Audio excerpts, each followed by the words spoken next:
له ما في السماوات وما في الأرض. الآية. صدق الله العظيم.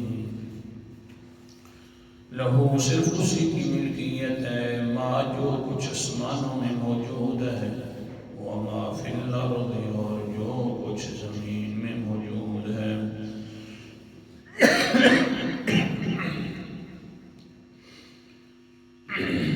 چوتھی دلیل کا آیت الکرسی میں تذکرہ چل رہا تھا۔ چوتھی دلیل کا خلاصہ یہ ہے کہ جب آسمان و زمینوں کا مالک میں ہوں تو پکار کی لائق بھی صرف میں ہوں۔ محبت رسول صلی اللہ علیہ وسلم کا تذکرہ چل پڑا کہ اللہ اگر اپنے نبی سے کوئی بات تنبیہاً پوچھ بھی لیں تو بڑے انعام فرماتے ہیں بعد میں، کیونکہ اللہ نے جو فرمایا ہوا ہے وَالْآخِرَةُ خَيْرٌ لَكَ مِنَ الْأُولَىٰ کہ تیری دوسری گھڑی پہلی گھڑی سے بہت بہتر ہوگی۔ سبحان اللہ۔ لیکن انعام سے نوازنے کے بعد، بلند مرتبے کرنے کے بعد بھی پیغمبر علیہ السلام کے اندر عاجزی آ جاتی ہے۔ ہمارا تو تھوڑا سا منصب بلند ہو، ہماری تھوڑی سی حال اچھے ہو جائے تو ہمارے اندر تکبر، بڑیائی، دوسرے کو گندہ بھی نہ سمجھنا۔ لیکن حضور صلی اللہ علیہ وسلم کے اوپر جب اللہ تعالیٰ انعام فرماتے ہیں، سبحان اللہ، مزید اللہ تعالیٰ کے سامنے حضرت محمد مصطفیٰ صلی اللہ علیہ وسلم عاجز ہو جاتے ہیں۔ بلکہ عجیب حال ہے قرآن پاک کا، بڑے عجیب انداز ہے کہ اللہ تعالیٰ ہر وقت چاہتے ہیں کہ میری بڑیائی بیان ہو، ہر وقت میری بڑیائی ہو، میری کبریائی ہو، مجھے کہا جائے کہ سب سے بڑا ہے تو صرف اللہ ہے۔ اور اپنی بڑیائی بیان کرنے کے بعد سبحان اللہ، اللہ تعالیٰ فرماتے ہیں میرا پیغمبر اپنی بھی بات کر کہ میں انسان ہوں، میں عاجز ہوں، میرے اندر کوئی کبریائی نہیں ہے۔ اللہ اکبر کبیرہ، انداز عجیب ہے کہ میں سب سے اونچا ہوں، ہر وقت میری بڑیائی کرو، خواہ تکلیفیں ہیں، مصیبتیں ہیں، پریشانیاں ہیں، خوشیاں ہیں، تو ہر وقت کہو اللہ اکبر، اللہ سب سے بڑا ہے۔ اور اگر میرا پیغمبر ہم آپ کو انعاموں سے نوازیں، تیرے اوپر قرآن مقدس اتارے، سب سے بڑا انعام ہے، تو تم آگے سے کہا کر میں لوگوں انسان ہوں تمہاری طرح، یعنی میرے اندر بڑیائی نہیں ہے بلکہ میرے اندر عاجزی ہے۔ میں آپ حدیث سے بھی بیان کروں گا، قرآن مقدس کا انداز۔ اعوذ باللہ من الشیطان الرجیم، بسم اللہ الرحمن الرحیم۔ سورۃ الکہف 16واں پارہ اور بالکل آخری آیات کی تلاوت کر رہا ہوں۔ آیت نمبر 109 اور 110 ہے۔ آخر میں اللہ تعالیٰ نے اپنے پیغمبر سے دو اعلان کروائے۔ سورت ختم ہو رہی ہے، میرا پیغمبر تو نے ان کے اشکالوں کے جواب دے دیے، سورت کہف کے اندر جواب تھے۔ اب تو اس طرح کرنا میرا پیغمبر جی، دو باتیں کہہ دو آخر کے اندر تاکہ مسئلہ سمجھ آ جائے کہ اللہ کو بڑائیاں اچھی لگتی ہیں اور پیغمبر کو عاجزیاں اچھی لگتی ہیں۔ سبحان اللہ، بڑائی کون سی ہے؟ اللہ فرماتے ہیں قل، پہلا اعلان فرماؤ، لو کان البحر مدادا لکلمات ربی لنفذ البحر قبل ان تنفذ کلمات ربی ولو جئنا بمثلہ مددا۔ او میرا پیغمبر کہہ دیجئے کہ میری اتنی بڑائیاں ہیں، میری اتنی تعریفیں ہیں، میرے اتنے کلمات ہیں کہ اگر سمندر سیاہی بن جائیں اپنے رب کے کلمات کو لکھنے کے لیے، لنفذ البحر قبل ان فدا، سارے سمندر ختم ہو جائیں گے، تیرے رب کی بڑائیاں ختم نہیں ہوں گی۔ سارے سمندر، قرآن مقدس انداز۔ پھر انہی آیتوں پر آتا ہوں۔ سورت کا نام سورت لقمان ہے اور 21واں پارہ ہے۔ اللہ تعالیٰ نے وہاں پر کیا بیان فرمایا، انداز بھی الگ ہے، سبحان اللہ۔ قرآن مقدس کا انداز، اللہ تعالیٰ فرماتے ہیں وَلَوْ أَنَّ مَا فِي الْأَرْضِ مِن شَجَرَةٍ أَقْلَامٍ، آیت نمبر 27 ہے کہ یہ سارے زمین کے اندر درختیں کلمے بن جائیں، وَالْبَحْرُ يَمُدُّهُ مِن بَعْدِهِ سَبْعَةُ أَبْحُرٍ مَا نَفِدَتْ كَلِمَاتُ اللَّهِ، اور سمندر، یہ 7 سمندر بھی اور مزید 7 سمندر اکٹھے کر کے روشنائی بنا دیا جائے، دوات بنا دیے جائیں، تو ما نفدت کلمات اللہ، اللہ کی بڑائیاں ختم نہیں ہوں گی۔ معافی، معذرت، کچھ مولوی یہاں پر کر دیتے ہیں حضرت محمد صلی اللہ علیہ وسلم کے ساتھ فٹ، یہ بھی گناہ ہے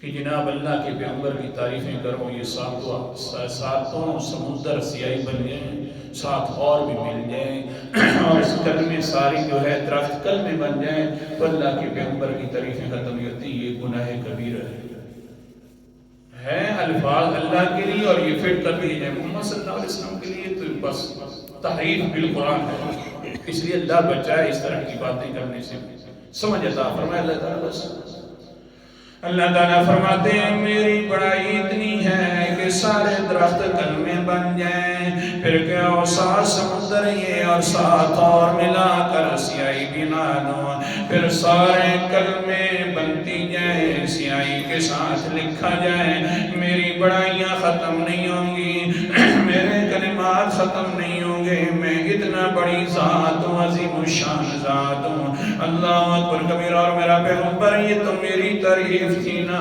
تیری تعریف بھی ہے وہ اپنی بھی کر دے۔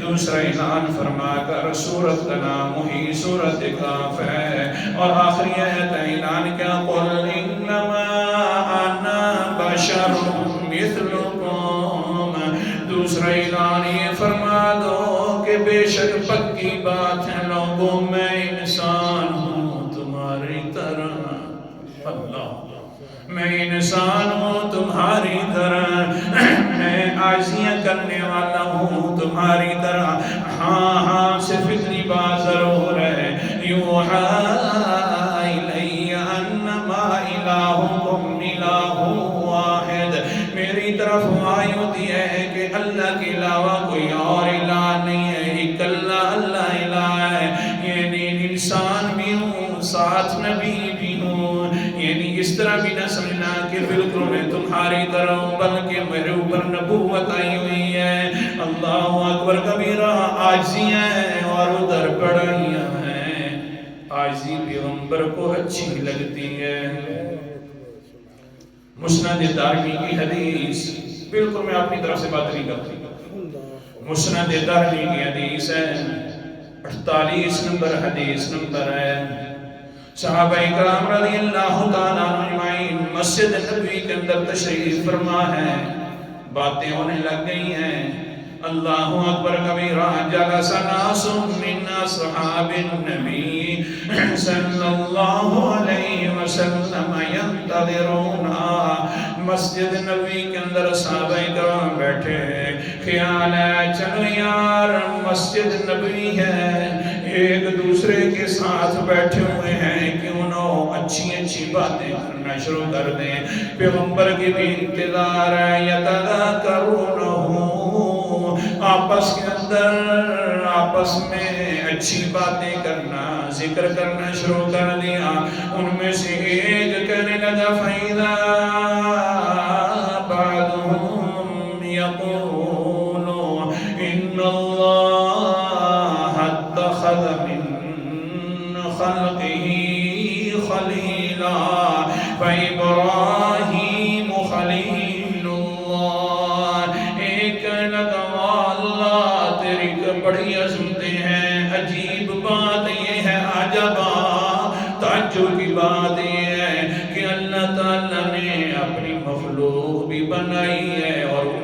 مخلوق میں سے ایک اپنا خلیل بنا لیا جو کہ ابراہیم ہے.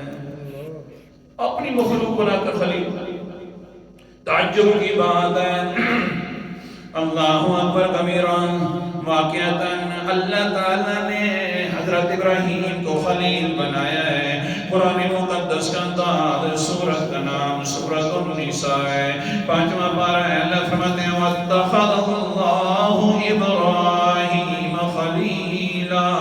اللہ نے ابراہیم کو خلیل بنا دیا. اللہ جی اپنی مخلوق ہے تیری خلیل میں نہ دوست. خلیل جو بنا دیا. اللہ فرماتے ہو انسان یہی تو مسئلہ سمجھانا تھا نا. لِلَّهِ مَا فِي السَّمَاوَاتِ وَمَا فِي الْأَرْضِ. اللہ ہی کی ملکیت ہے جو کچھ آسمانوں میں لہو ما فی السماوات وما فی الارض. آج کا سبق اللہ ہی کی ملکیت ہے. اللہ ہی کی ملکیت ہے جو کچھ آسمانوں میں ہے جو کچھ زمین میں ہے. اللہ بادشاہ ہے. جیسے مرضی ہے فیصلے کر دے. جسی کو مرضی ہے خلیل بنا دے. اللہ اکبر کبیرہ. ہاں ہاں خلیل بڑا اونچے درجے کا انسان ہوتا ہے کہ اللہ دوست بنا لیتا ہے. لیکن خلیل کو کرنا کیا پڑتا ہے؟ توجہ میری طرف کرو تھوڑی سی. انشاءاللہ بعد میں سو لیں گے. خلیل کرتا کیا ہے؟ خلیل جو ہوتا ہے وہ ہر چیز اپنی اسی کے نام پر لٹا دیتا ہے. تو اللہ منصب خلیلیت کا عطا فرما دیتا ہے. ہر چیز، بیٹے بھی، باپ بھی، علاقہ بھی، ہاں دوسری جگہ، اور اپنے آپ کو آگ کے حوالے کرنا بھی. یہ ساری چیزیں کرنے کے بعد اللہ تعالیٰ اس کو بعد میں وَاتَّخَذَ اللَّهُ إِبْرَاهِيمَ خَلِيلًا. پھر اللہ خلیل بنا لیتا ہے. اللہ اکبر کبیرہ. سبحان اللہ. ہاں ہاں پیغمبر علیہ السلام نے فرمایا اللہ نے حضرت ابراہیم کے بیٹے کی قربانی لی ہے حضرت اسماعیل کی. اور باقی سارے دوسرے بھی آئے ہیں انبیاء علیہ السلام. میرا امتیاز یہ ہے کہ انا ولد الذبیحین. میں دو بندوں کی طرف سے جن کے بارے میں ارادہ کیا گیا تھا ذبح کریں ان کا میں بیٹا ہوں. ایک حضرت اسماعیل کا اور ایک حضرت عبداللہ کا. ان دونوں کے لیے ارادہ کیا گیا تھا ذبح کرنے کا.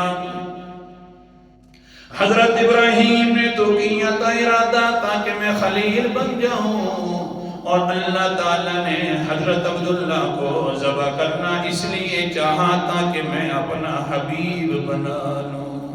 حبیب کہتے ہیں کہ وہ اوپر والے سارے بندوبست کرے دوست بنانے کے لیے تو اس کا نام ہو جاتا ہے حبیب، اور جو نیچے والا سارے بندوبست کرے دوست بننے کے لیے اس کا نام ہوتا ہے خلیل.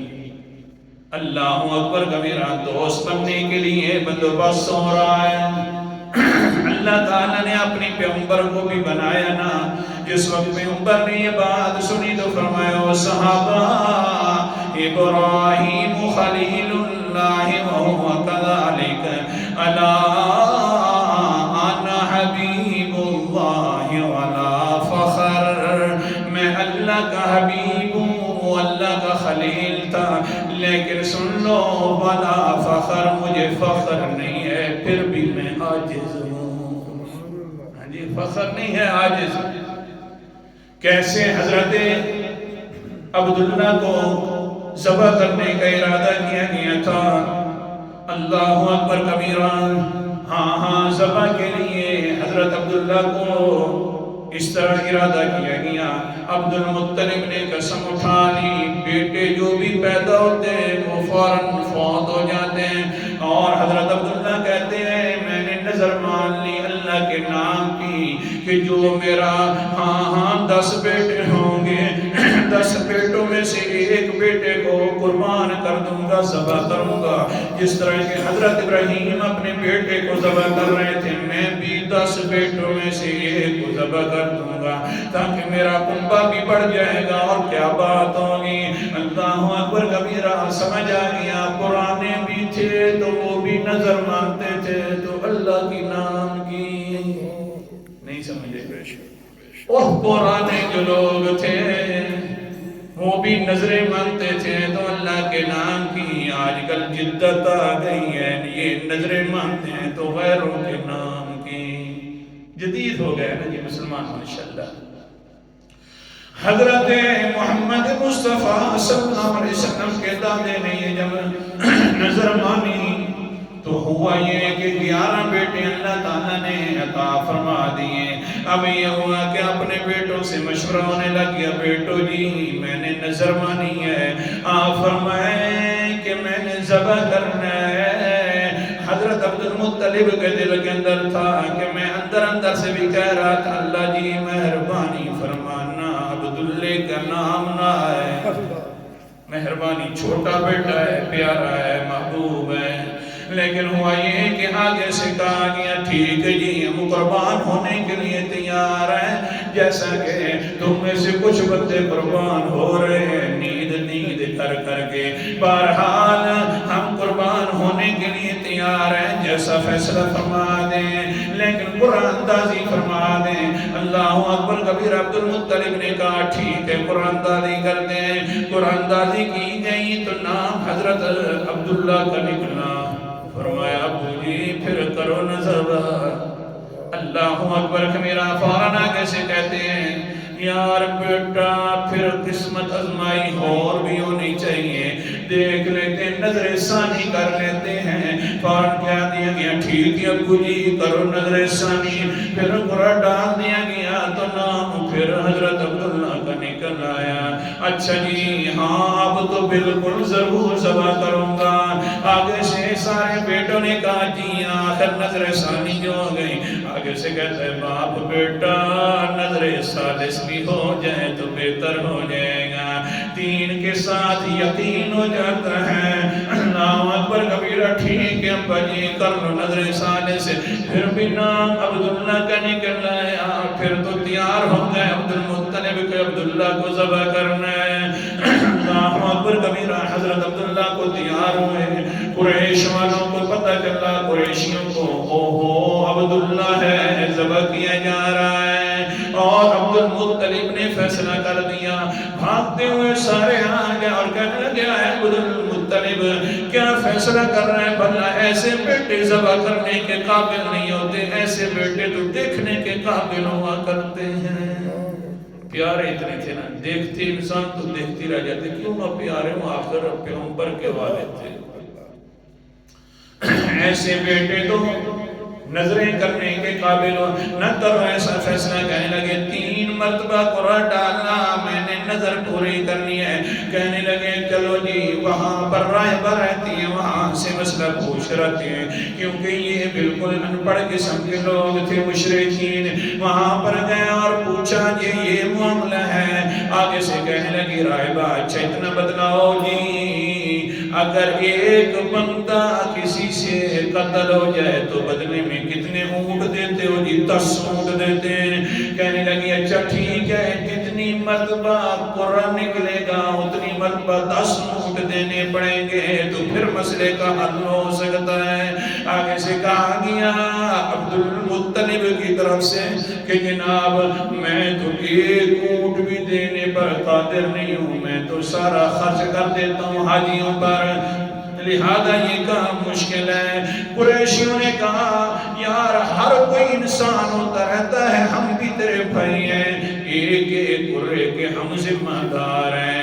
اگر قرآن نکل آیا تو 1 گرے کے میں اونٹ دوں گا، دوسرے نے کہا میں دوں گا، تیسرے نے کہا میں دے دوں گا.